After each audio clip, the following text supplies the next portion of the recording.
Welcome to another edition of the It's Cavalier podcast. It's your boy Mack. Joining me today is my good old buddy, old pal, Mikey McNuggets of Ultimate Cleveland Sports Show. Emmy winners yet again. What's going on, man? Man, I'm telling you, it's funny. I told him building a new little background. I bought a little bookcase because now I have an Emmy and I can't go live on these streams without an Emmy on my shoulder. So next time you see me live on a stream, there will be some sort of little bookcase so I can display the Emmy. But I'm doing good, man. Crazy day. About damn time. Let's just put it that way. About damn time. So much Cavaliers news, I feel like today, so many different rumors swirling around, a lot of different contract talk stuff going around right now. That said, let's hop right into it, man. The Kenny Atkinson signing. I think it's something that people had really ingrained themselves in the idea of James Borrego, and then we get Kenny Atkinson. What are your initial thoughts? You know, I had planted my flag on the Borrego train just because I liked what he did offensively back in Charlotte a little more than the Atkinson tree, what he did in Brooklyn, different ingredients. It's not apples to apples, but it was never like there was a giant gap between one and another. You know, when Bickerstaff got fired, the first two names connected to the job, Mac, were Kenny Atkinson and James Borrego. And I don't think that's a surprise, knowing how these coaching searches work. If you fire a guy, there's a good chance you have a guy in mind you want to hire. And when Woj and Shams are the two guys tweeting out the names right away, they're probably talking to people pretty connected in the organization. So I don't think anyone should be surprised at the final two candidates and who they were. Usually when they target a candidate from the get-go, that's the guy who's going to be in it through and through to the end. And Atkinson brings some good things to the Cavaliers organization. He won a championship 2 years ago in Golden State and as an assistant. But he's still part of that staff. He has that playoff experience, even if it wasn't as a head coach. He reached the playoffs in Brooklyn in his third season with a roster that left a lot to be desired. I mean, you can make the case the most talented player he ever coached in Brooklyn full-time for a full season, not when Kyrie and KD got there later, but for a full season, was D'Angelo Russell. If D'Angelo Russell is the best player over 3 years, the fact that you make the playoffs once, he gets kudos for that. From an offensive standpoint, they run a more motion offense than we've seen in Cleveland the last few years, where if the first action, whatever that may be, isn't there, it's not, let's pull it back and run a pick and roll. They run layers on offense, and that's what Golden State does as well. So I'm sure he's going to take some elements from what he learned from Steve Kerr in Golden State on that side from that standpoint, and incorporate it to his offense. We'll see. You know, he's 72 games under 500 in his career. I don't hold that necessarily against him because of who he was coaching and the time and team he was with. But he's a good coach with a track record that deserves a second chance to see if he can be a more successful head coach with a better roster. And the Cavs, whether you wanted Borrego, whether you wanted Atkinson, long-winded answer, the Cavs got better today, Mac. The Cavs got better today. I guess my question for you is, what is more intriguing to you in terms of Atkinson, what he brings to the table? Is it the player development and being able to get the most out of guys like D'Lo and Spencer Dinwiddie and Karis LeVert, or is it the offense that he runs in the sense that it's so motion preferenced? Can they be tied together? Because I think part of it's both, but I think part of what allows guys, and I'll use Mobley or Garland, for example. We'll use Garland, perfect example here. And D'Angelo Russell's another example who played for Atkinson in Brooklyn, who flourished in that system. He has not been the same caliber of player since Brooklyn with Golden State, with Minnesota, and with the Lakers. Remember, he was the centerpiece in the sign and trade for Kevin Durant when the Nets acquired Kevin Durant. Like, that was the piece that they wanted back from the Brooklyn Nets when you lose Kevin Durant. It's not a fair trade, obviously, but it's what they got. His offensive system allows guys to flourish if you're creative playmakers. And I'm excited to see if Darius Garland sticks around, his fit alongside Donovan Mitchell, because you go back to his Brooklyn days, they always had two playmakers on the court, playmaking ball handlers primarily, whether it was Dinwiddie and D'Lo, who are much bigger, by the way, than Garland and Mitchell, whether it was LeVert and D'Lo, or whoever the combination was. There's a bunch of guys who are solid NBA guys, but no stars. None of them had the potential that Donovan has, and/or what we hope Darius can get back to, Mac. And he unlocked a way for them to be effective on the ball, but not invisible off the ball. And I'm curious to see if that philosophy, bringing it to Cleveland, helps get Darius back to the level that he once was. And in Evan Mobley's case, I don't remember, and I'll do some digging. I don't remember the Nets running a ton of post-up action, like traditional back-to-the-basket post-ups. Their centers were Jarrett Allen early in his career and a bunch of nobodies. They didn't have the bodies to, so maybe that's a bigger part of his offense than he showed just because they didn't have the players capable of running that part of it. Personnel, yeah. But they ran a lot of stuff that started with the point guard or a shooting guard, whatever you want to call the combo, the ball handler, feed it to the high post. We're going to go run off a backside double.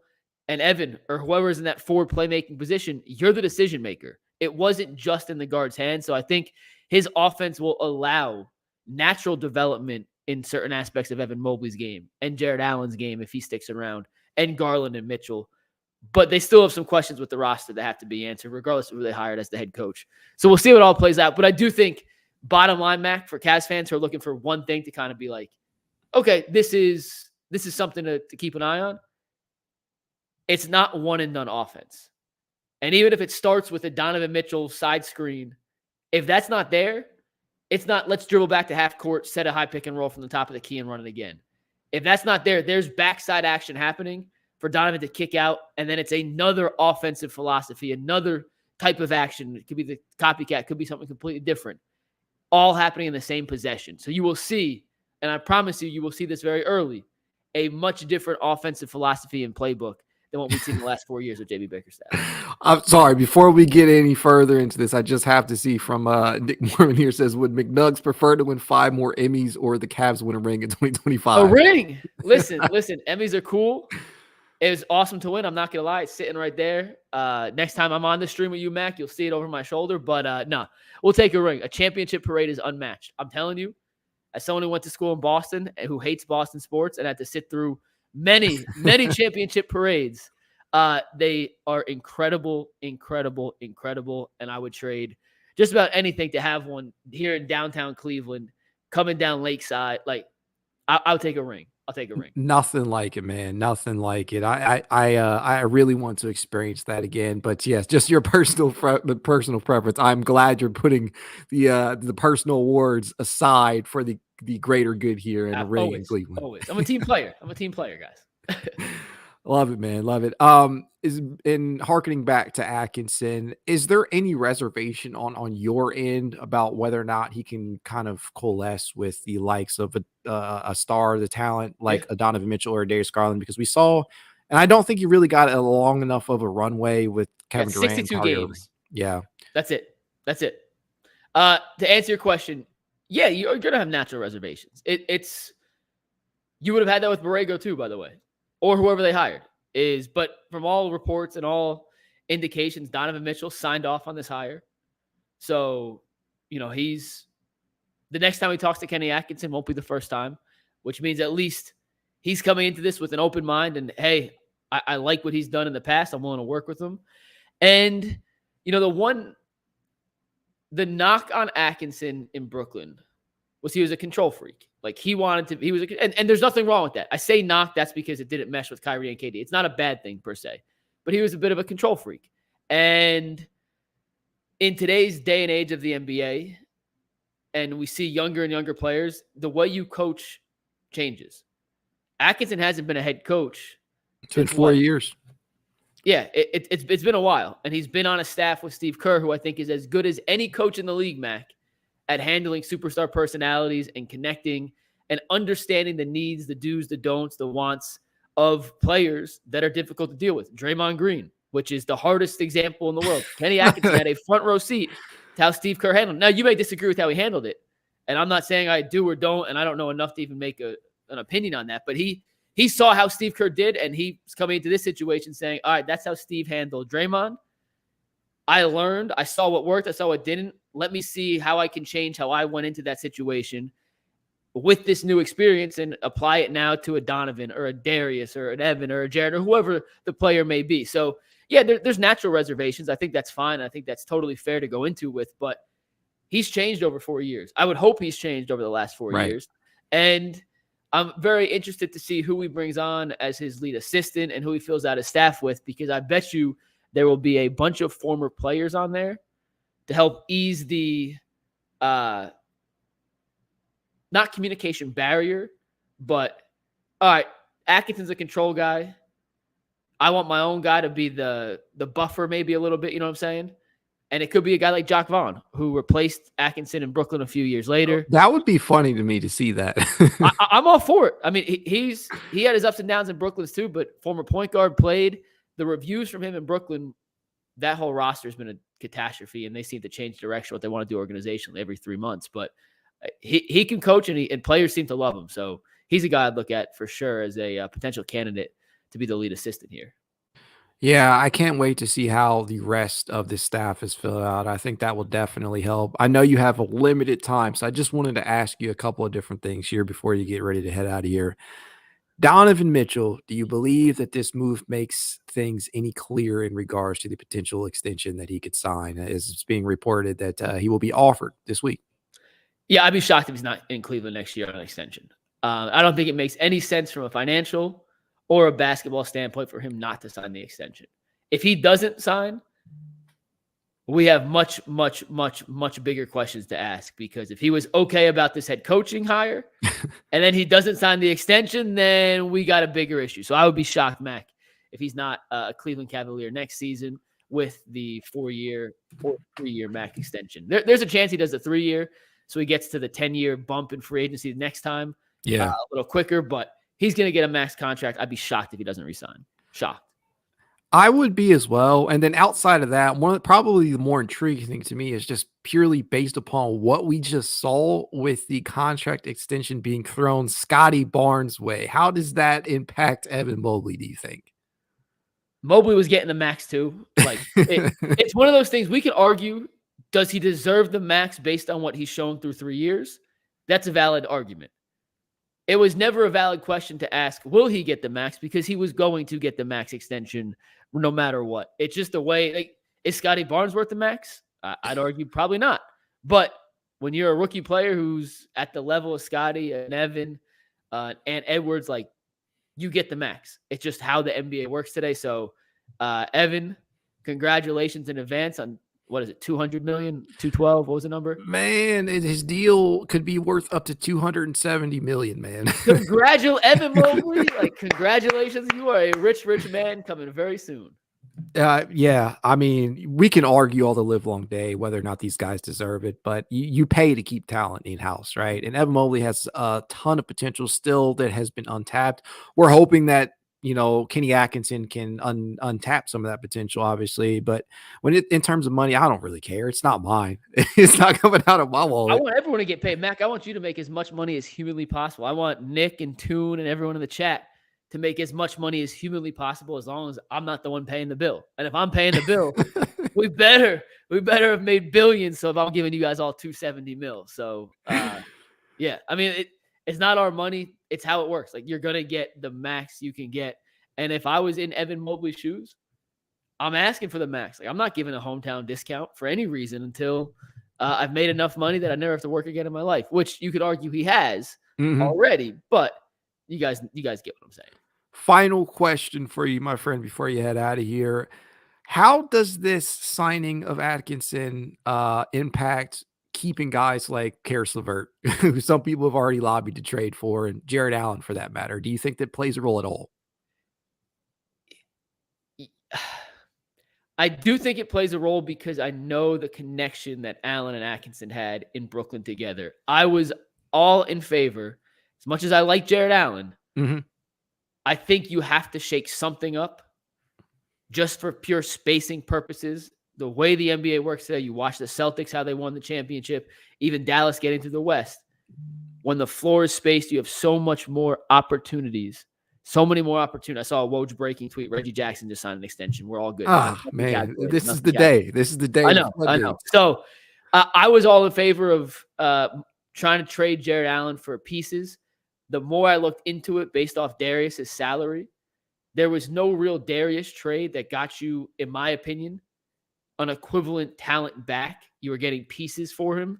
And to me, I'm just not selling Darius's potential yet for pieces. With Allen, because he makes $20 million, I think there are pieces that make sense in terms of, is he as good a player as Jarrett Allen?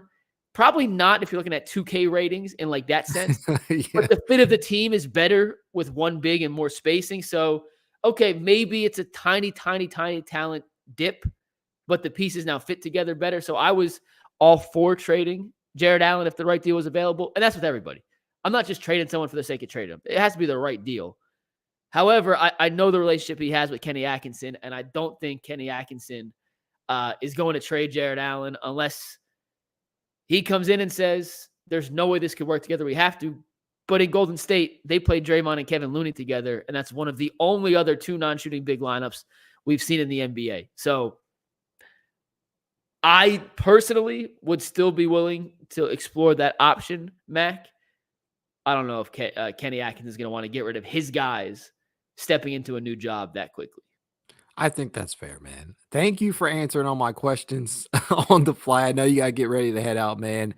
Go check out, as always. You guys know where to find this, man. Ultimate Cleveland Sports Show, the Emmy Award-winning show over there. Thanks, man. I appreciate you, Mac. I'll see you around, man. All right, take it easy. Later. For those of you who are sticking around, this has been such a big day in Cavs news, right? We get the extension talks with Donovan Mitchell, right? We get that ball rolling. We see all of these bombshells dropping left and right in regards to, as Mikey just put it, Reggie Jackson. We've seen Scotty Barnes now, and we've seen a couple other deals being handed out there. And it's been reported the numbers that Donovan can sign for, I believe, are at $209 million. That's a hefty price tag. And I'm really hoping that the acquisition of Kenny Atkinson can really, really make a difference here. And I think that it's already been deemed that they had Donovan's blessing in regards to this addition. And I'm very, very curious to see how this whole situation plays out. As I've already said on previous live pods and, in spaces, and just now on the pod, I believe with Mikey just a few moments ago, there's still the concerns are still there, right? Some of the same problems that this team is facing are still there. The spacing concerns in the front court, as Mikey alluded to, the undersized backcourt, the undersized three. These are all still issues and things that the Cavaliers have to work out, but I have faith that they'll be able to get the job done. They don't have a lot of assets to work with if they're not willing to part with a member of that core four. But at the end of the day, this is a step in the right direction. We will definitely, I feel like the takeaway today is the Cavaliers definitely improved. Spinreek says, being a Cleveland sports fan is good right now with the Cavs news and the Guardians. Hell yeah, it is, man. I'm not a Guardians fan. Those of you who have followed me for any point in time know that I am a Cincinnati Reds fan. Diehard, always have been, always will be, being from Dayton, Ohio, since he's just closer. But Cleveland Cavaliers definitely got better. Nikki Goel, friend of the pod. He's been on a couple of times. Kenny is a home run, says Nikki. I think so too, man. In a coaching cycle where there were no brainers of hires available, this was a damn good hire. And we already know it essentially boiled down to James Borrego and Kenny Atkinson. And fortunately for Kenny, he got the job. Although I know how much James really wanted to be here, and I would have been just as happy with James Borrego. In fact, he was my number one option. But I'm very happy with this addition. I'm very happy with this news, and I can't wait to see who he fills out the rest of the coaching staff with, because that can make a lot of the difference here. And I'm very, very interested to see what the player development will look like. But all in all, man, it's a good day. It's a good day to be a Cavs fan. I'm glad that this shit is finally been sorted out, because the draft coming up, it was not a good feeling to not have somebody under contract and to help and assist in there and move this team in a specific direction in terms of what they wanted to do and what they wanted the roster to look like. Tune In Sports says Kenny was on that Clippers team that went to the Western Conference Finals for the first time and won a ring with the Warriors. Yeah, Kenny certainly has his fair share of experience, right? As I mentioned on the earlier live pod today, if I'm not mistaken, he began his career with the at the assistant level with Mike D'Antoni in the 08-09 season with the New York Knicks, and then latched on with Mike Budenholzer on the Atlanta Hawks coaching staff, where they experienced quite a bit of success over there, finishing as a top 4 seed or higher in 3 seasons, which culminated with that number 1 seed finish in 2014-2015 that got absolutely obliterated by our Cavs, LeBron James and company. And then, the Nets, they took a shot on him, and unfortunately it didn't work out there, but maybe it's all led to Kenny being here and experiencing sustained success. We know his track record with player development. We know the motion-based offense that he brings to the table, and I can't lie, man. I'm damn excited to see what ends up happening. And I know a lot of people still have reservations just purely based upon the roster that we are working with. There's still a lot of the same concerns, but I implore you just to give it a shot. Man, I just cannot wait to see what ends up happening. And then again, the Donovan Mitchell of it all. If this does not sell Donovan long term, I don't know what will. I mean, I really don't. I'm hoping to see news or a Woes or a Shams tweet pop up on my phone, and that, I got my noties turned on for that just to see when we will get that Donovan Mitchell extension tweet, because I cannot wait. I truly believe he's going to sign on long term, but time will tell. We'll have to see. Man, just so much to look forward to. I won't hold you guys. I've already been live probably too long today after streaming earlier on and then holding this space. But as always, tell you guys, if you'd like to reach out, you know how you can. It's Cavalier_pod on Twitter, TikTok, Instagram, YouTube, and more. If you want to be added to the It's Cavalier Discord chat, you know what to do. Leave a rating, leave a review, send a screenshot of said review to It's Cavalier53@gmail.com, and I'll send you an invite. I see a ton of questions popping in right here in some statements. Nikki says, that Spida extension going to bust.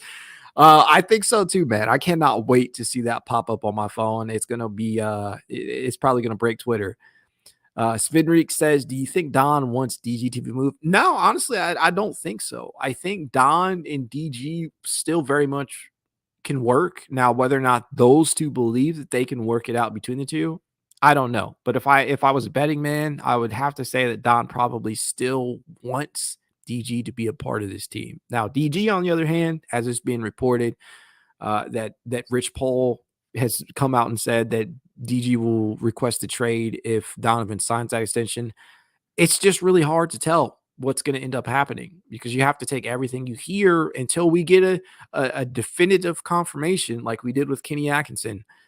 It's hard to really tell what's true and what's false about what these guys are going to end up doing, because we haven't heard outright from Darius Garland himself. He's let Rich Paul do the talking. So we'll see. Uriah says, can we talk about the draft before you go? What about the draft you want to talk about, my man? Is it the Cavs pick at 20? Is it just draft in general? I'm open to discussion before we head out of here. But you guys know who I am rolling with. I want Deron Holmes. I'd be very happy with Tristan Da Silva if Da Silva's on the board, but I don't think he will be. And then I'd also be okay with either Bub Carrington or Tyler Smith. Those are players that I feel like could make it a difference, especially considering the Cavaliers' lack of assets and lack of cap space right now. If they don't move a piece of the core four, you have to nail the pick if you don't end up doing that, because that is one of your only areas to acquire a maybe not necessarily an upgrade, but a developmental piece. Nick Mormon says, personal big board, number one, Holmes. You know me, man. Yep. Tyson, number two. Jalen Tyson, I'm assuming that's you're referring to. I did a little bit of work on him. I'm a fan of Jalen Tyson. I just, he's a smaller wing, right? I think he's about 6'5", 6'6", and he plays with the ball in his hands a ton. So he would have to adjust to an off-ball role more than most of these guys that we have mentioned. And then Da Silva, I'm glad he's in your top three as well. Da Silva, if he was on the board and I was forced to choose between Deron Holmes and him, I would be pissed. It's just because I want both of these guys, right? I just don't see him being on the board, and I think Holmes will be, but we'll see if the Cavaliers actually buy into the potential that Holmes brings to the table, because his ability to rim run, his ability to rim protect, and his ability to space the floor is damn enticing. Just so much that he can bring to the table. Uriah says, my big board is Holmes, Da Silva, Smith, and it goes Tyson, Ware, and Ryan Dunn. I've already touched on Holmes. Da Silva would be nice. Tyler Smith is a prospect with a ton of potential as a floor spacing big wing or big, however you view him. and Tyson discussed a little bit, undersized wing. Weyer is intriguing to me. The only question that I have for him is, the mental aspects. Can you count on him? Can he lock in? Because there's some question marks there throughout the duration of the season. And then Ryan Dunn is a question mark, right? He is somebody that I feel like could fall down into Cavs range, but we'll see. TuneIn says, what are your thoughts on Kyle Flip? If you have any, I know people not too high on him. Honestly, I'm not that high on Kyle Flipkowski. I think the potential as a shooter is there. And any big man right now that the Cavaliers end up bringing in has to be able to shoot the ball consistently. If you can't do that, don't do it. If you can't do that, don't do it. That is my general feel right now. Now, if Holmes, Smith, these guys are off the table, I get it. You're going to take a swing on an upside guy, but if that's the case, then I can live with it. But I'd rather go with a more polished prospect if that makes any sense. Nick Mormon says the 2024 class is weak, but so was 2013, and that draft produced Giannis and Gobert outside the lottery. There are gems in every draft. Yeah, but for every Giannis and Gobert, there's an Anthony Bennett. And maybe that's a terrible analogy, but man, this class just does not seem like there are like a bona fide. There's not really a bona fide option anywhere. Even the top two or three picks, they're question marks with everybody. That said, I've been on here long enough. I'll let you guys get out of here. Go Cavs.